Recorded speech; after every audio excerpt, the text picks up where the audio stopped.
My name is Soiat Williams.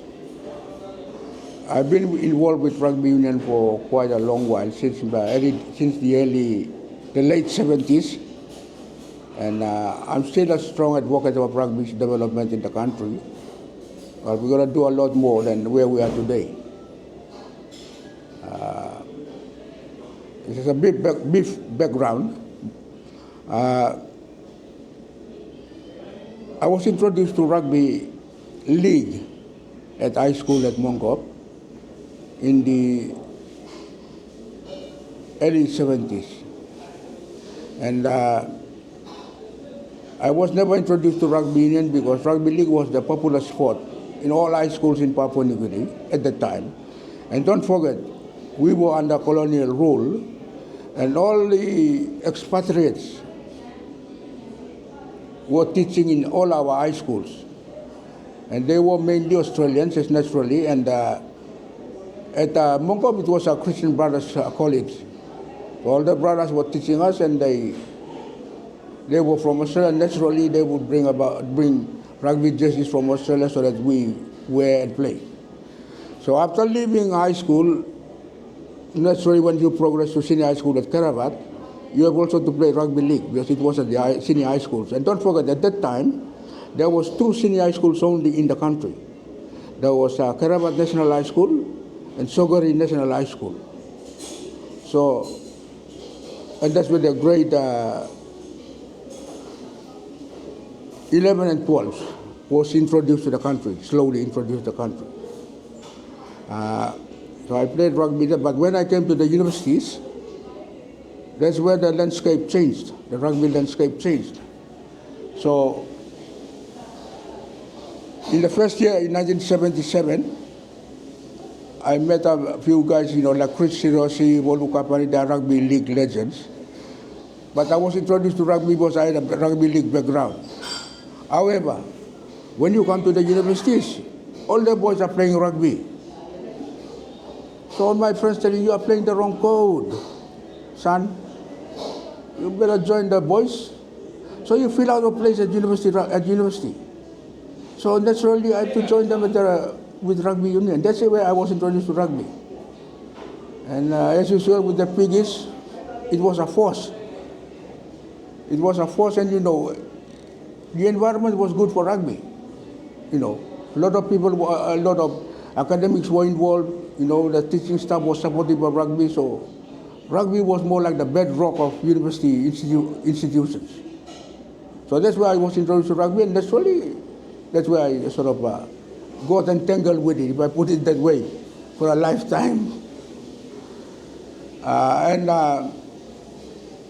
In my final year at university, I captained the rugby team.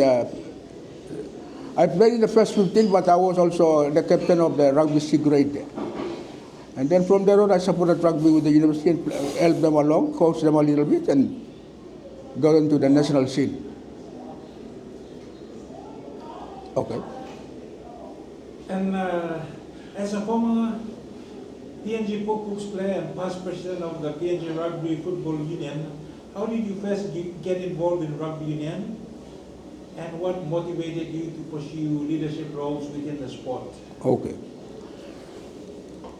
At that time when I was playing rugby, you could actually tell that there were gaps in our administration of the sport because of the following was not as big as rugby league. But when you become so passionate about the sport, naturally it's a natural progression that you move from playing into administration. So I got involved with junior rugby at the administrative level and also with NCD rugby. And naturally, you get accustomed to the workings of rugby and the setup, and you said naturally then we need to progress about where the commitment for elevation was there. So I got involved with rugby administration, and slowly I moved into the national scene. And that's where, at that time, I can remember there was a Fijian, Mr. Alf Yaya, who was the president of PNG Rugby. And he was a good friend of mine. He was a good friend of rugby, but also he took us to the Yongkong Sevens. He coached us. But as a Fijian, sometimes you got to go back. There was a gap. Then Sheikh Anwar Ahmed got involved with rugby administration. And naturally, with his commitment, he's got to leave. Then who else? So the position of administration was left to a few words, and we've got to carry the can. Because rugby needs to prosper somewhere. And naturally, you just have to move in the seat of rugby administration. Okay. So tell us, what years were you playing and when did you get into administration? Okay. I left, I played in the 1980s, and my first tour was to the Air Pacific Cup in Honiara, and that's where Papua New Guinea won the Air Pacific Cup. Then I got involved with rugby, playing with the South Pacific Games, the usual Hong Kong Sevens. And then somewhere around 1986, 87, I got into administration. And by the late 1980s, early 90s, I got involved with PNG Rugby. And naturally, I assumed the position of presidency, elected as president, and I took over the job. And during my term as president, we tried our best. And those days were tough, mind you. There was not enough money around. And most of these jobs were done voluntarily, meaning that you put your own, you take what's in your pocket and lay it on the table and say, let me help rugby progress. So most of these work were voluntarism. And all the people that were involved with in coaching or administration, it was a voluntarism effort. And I got involved to that stage in the early 1990s. And then during my time, some of the highlights of those during my term as president, we wanted to bring some profile to the code, because and the only way that you bring exposure to the code is that bring some renowned personalities in the game to come to Papua New Guinea. So I started off working with Queensland Rugby and building relationship with the Australian Rugby Union that look, Australia is close to us. Naturally, they have some obligations to support the development of rugby in Papua New Guinea. So they assigned the task to Queensland Rugby. David Clark was assigned to come to work with us, and he spent a bit of time looking at the background where we are, what we need assistance. But there was no consistency in that effort. There was no sustained effort. So naturally, you got to do your own thing. And it was tough times, but rugby was there. We had a great competition.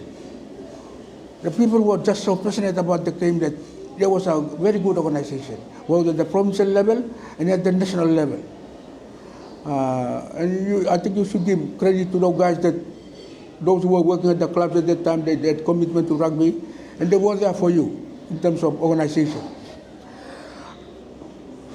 What were the biggest challenges you faced during your tenure as PNGRFU president, and what achievements are you most proud of?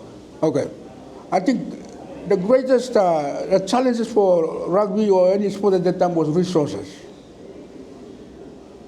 financial resources, and appropriate infrastructure, facilities. During those times, don't forget, Baba Park has never been developed. It was a ground riddled with unturfed ground, meaning that the ground was, when you go and play on the where it's like a desert, you just imagine that. But there was no, put it blankly, we had no appropriate infrastructure. We had no financial resources to improve on the, coaching, the clinics, all these things. So we were basically barely running on donations, few sponsorship there and there to get the rugby team going. And you must thank those sponsors who stood with us during those tough times. They supported rugby through and through. And it was a forged partnership where we were all committed to rugby. The corporate sponsors were committed to rugby as a sport, and they gave voluntarily. Now, in terms of the highlights for me as a rugby during my time as president, I think was bringing up to Papua New Guinea of the Ella brothers. At that time in 1984, I think Ella was coming out from his Grand Slam tour to the British Isles. And he was a very prominent rugby personality globally. And I used his fame to say, look, come and help us in rugby in Papua New Guinea. And I met him at the Hong Kong Sevens. That's how I got connected to Ella. And we fought our brotherhood there, and I told him, look, when you retire from your playing days, come and help PNG rugby. So we brought him up there. And then he actually helped coach the PNG team to the Hong Kong Sevens with the Ella brothers, Glen and Mark. And, a word of thank you must be extended to the two of them because, again, it was, they said, look, we'll help you out. There was no commercial agreements, but they decided to come and spend some time with the boys and said, look, we will help the PNG boys. And, history tells you that the success of the PNG team at the time was very successful, the records. So we got our records there. Take, for example, you remind me of, in Hong Kong 7, there's a trophy called the Soiat Williams Trophy. That trophy is awarded to the best and fairest player at the Hong Kong Sevens. And do you know who got that trophy, the inaugural trophy? It was a Papua New Guinean. But it was an achievement by Sab Doiwa, the late Sab Doiwa. Sab Doiwa was the first player at the Hong Kong Sevens to win that award. And that's a significant milestone for Papua New Guineans to get credit at an international tournament. Mark Ella, David Kempisi, you can name John Alomu, all these players, but Papua New Guinea's name was first on that. All the Sarabis, you can call them. But the first guy to win the trophy was Sab Doiwa, Papua New Guinean, which we must be proud of. But you see, we've lost the plot now and from the past 2 years. We are no longer regular sevens competitor. And I think that was the other thing that we've sort of achieved when we were fortunate during the time in 1987, and when I was the president, you recall the inaugural Rugby World Cup in 1987? Myself and Mr. Luke Supro, we were fortunate indeed to go to Australia, invited by Rugby Australia to be guest of ARU, to be witness of the inaugural Rugby World Cup. Now, in terms of Papua New Guinea context, I think we have achieved success at the Hong Kong Sevens. We sometimes around the 1980s, 1981, with support, of course, from my Vice President, Mr. Luke Supro, we were admitted, I think, in 1981 to the Rugby World, to the IRB, International Rugby Board. And that's a great achievement. And I must give credit to Mr. Luke Supro. Luke Supro was my vice president, and he actually did a lot of work on that. Now, because unfortunately, I left the office of presidency around 1991. And the reason being that I had to go abroad for studies. So you were president from what year to what year? From 1986, let me put it, from 1986 to 1991, to mid-1991. And what year were you a Pukpuk? I was a Pukpuk in 1987, the South Pacific Games in Samoa. 1981, Hong Kong Sevens, 1982, 1983. Okay. Yeah. So, over the years, what do you feel has been Rugby Union's greatest contributions to Papua New Guinea's social fabric and national identity?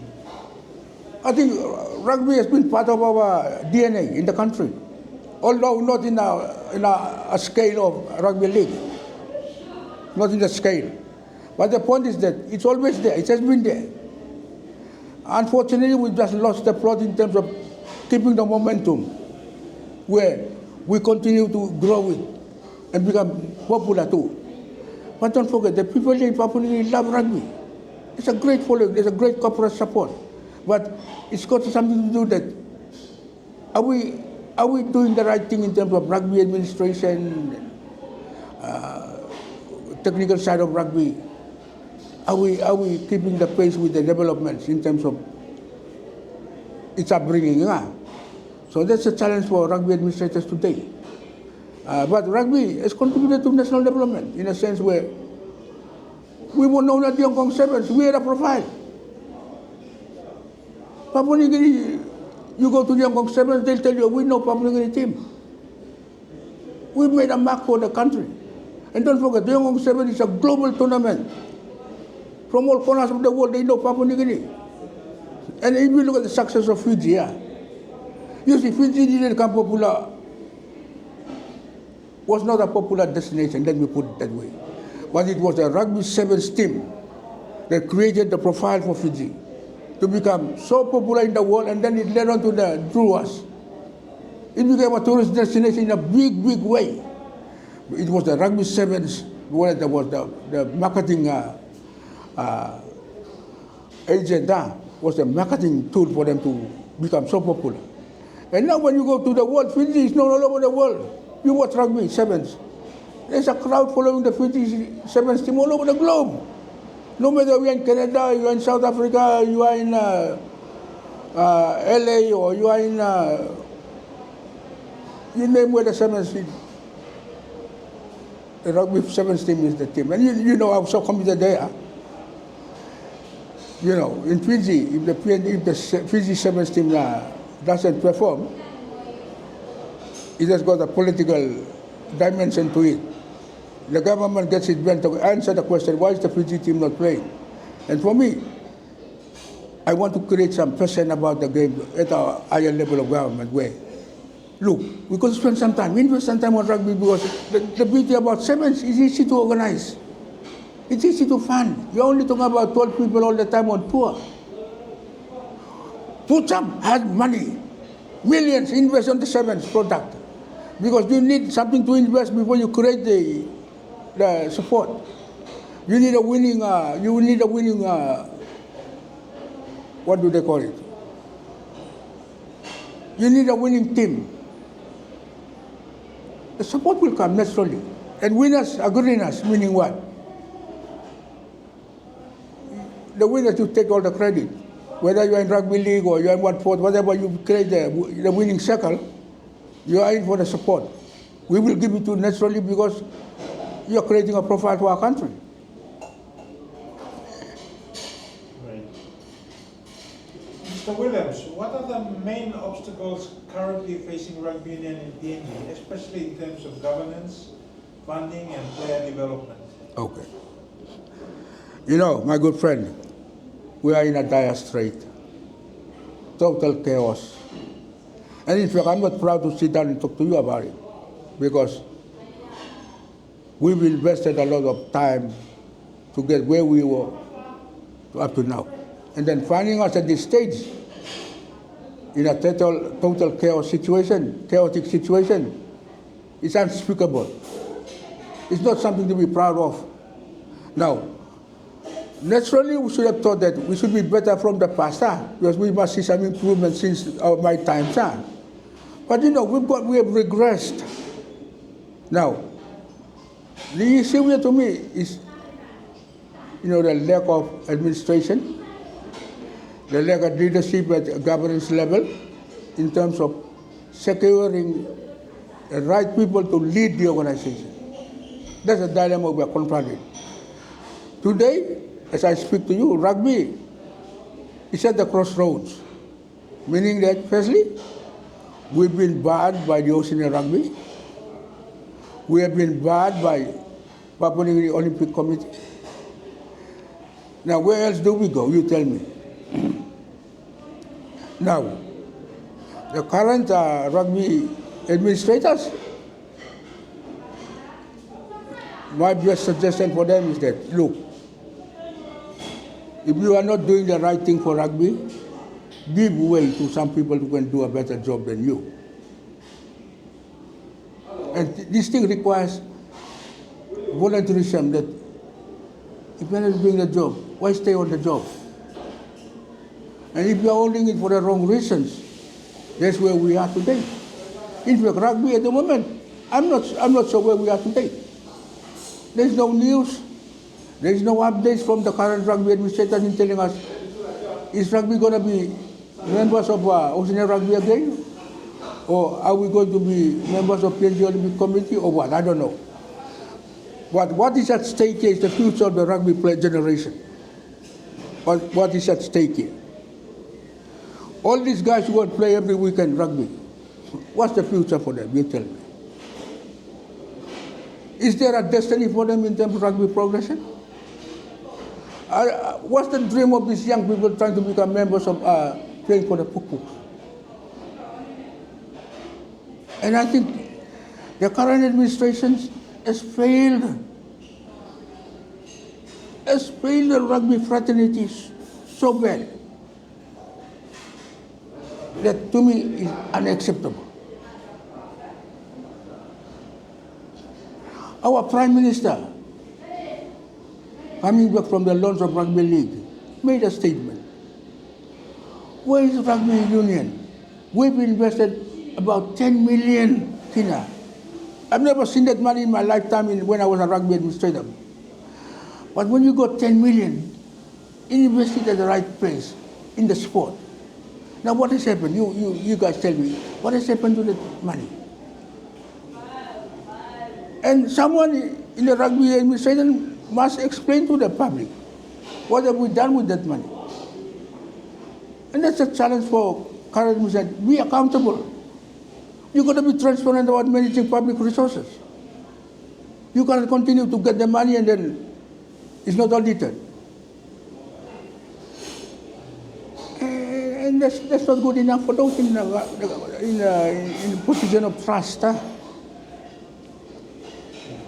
You have been a vocal advocate for proper governance in PNGRFU. What governance reforms do you think are necessary to make the union more efficient and transparent? Okay. The word reform is quite a big subject on its own. But let's look at reform in the context of what we need to do. First thing first. I think what we need at the moment immediately in rugby is that get a group of people, elect a new group of people who are committed to the sport. Because once you got good leadership in organizations, you set the scene for success. Successful organizations don't come out of the woodwork and expect result. You must have good leadership. That's why, to me, the reform at the moment for rugby is that let's get the right talent in rugby administration. Get the right people who are committed to that. Get people who are accountable for public resources. Because if we are accountable for the use of financial resources, you will attract more sponsors. Then you need to look at the entire overall picture of the game. Where are we today? And to me, good people will attract good money. Good people will invest money at the right place of reform, development. That's when you start seeing success. And to me, at the moment, as a leadership individual in leadership, key to organizations, successful organizations, right people. Getting the right people in organizations to lead, get the right kind of board members, get the right kind of skilled people at your organizational level, then you will see positive outcomes. What lessons from other successful rugby nations do you believe PNG can learn from to improve the sport locally? Well, the answer is very simple. The answer is very simple. You got to have the right people at the right place in organizations. And successful organizations is led by successful people and good people. And rugby, to me, the solution today is the people. That's the solution, good people.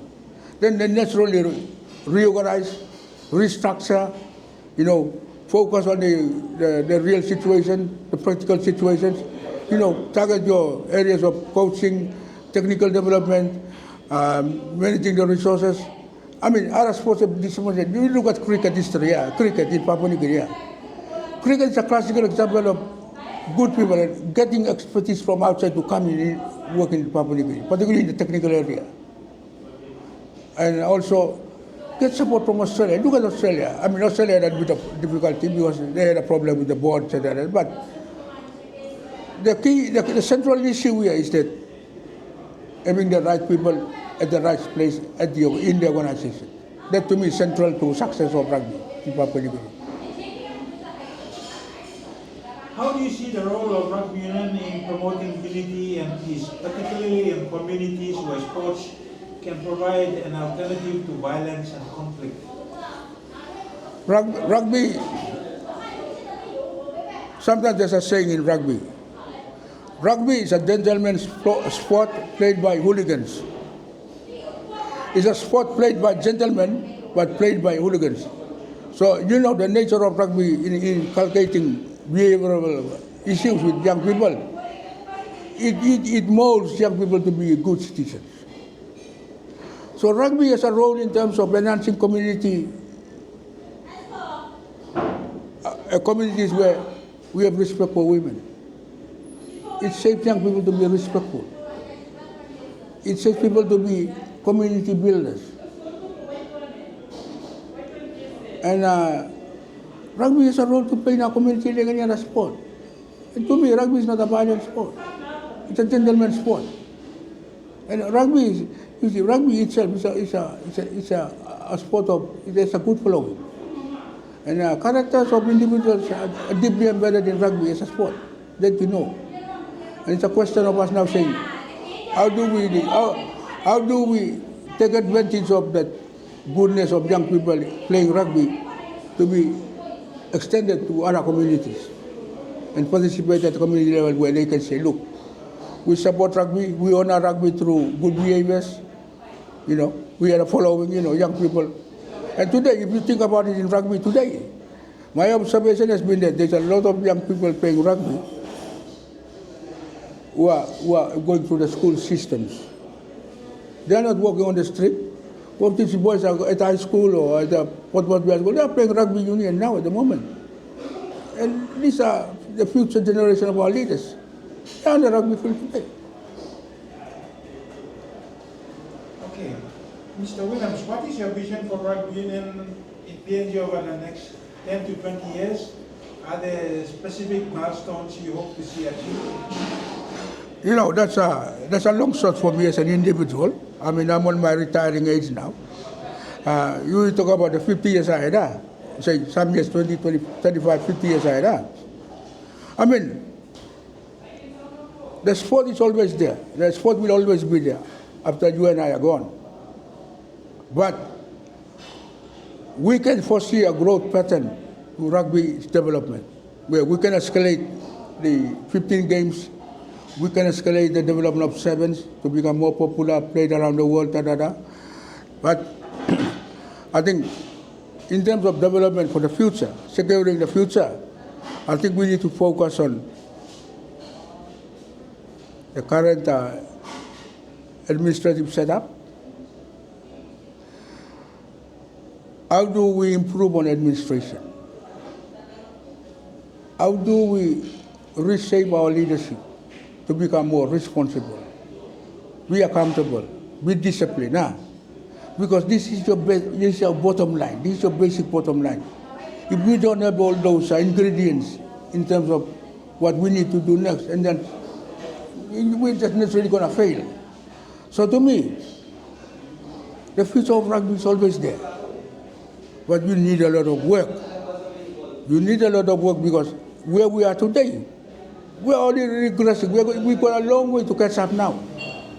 So starting from the situation and from the scenario, it's going to be a difficult proposition.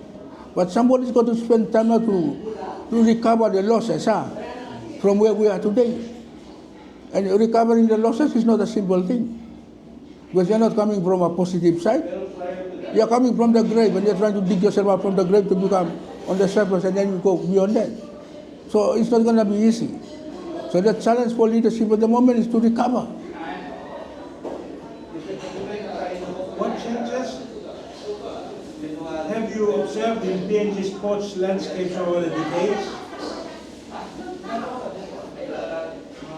Okay, I think Hang on, sorry. It's okay. Sorry, my apologies. How can the PNG government, corporate sector, and communities work together to elevate rugby union to a higher standard nationally and internationally? okay. To me, there's willingness on the part of the government.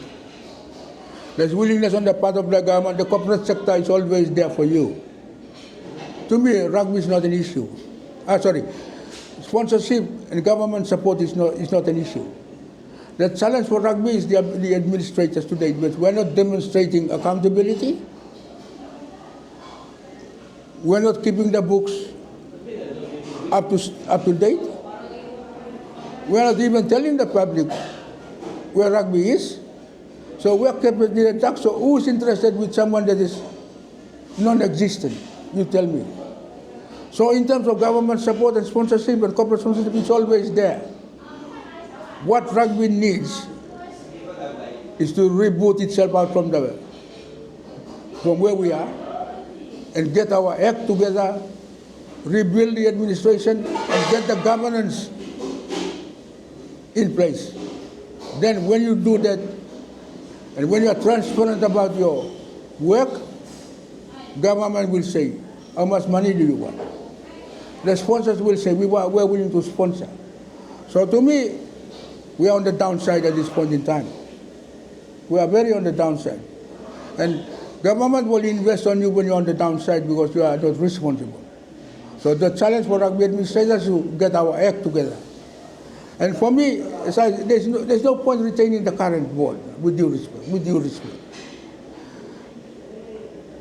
There's negativity on the walls about the ability to run the administration of rugby. There's negativity. And to me, you must justify your existence. You must justify your existence. Why are you holding office when you don't perform? If you don't perform, give way to someone else. Because rugby is not about one person. It's about other people. It's about the youth. It's about the community. It's about the sponsors. It's about the identity of Papua New Guinea. And we cannot succumb to where we are today and then allow things to be where we are. No, that's unfair.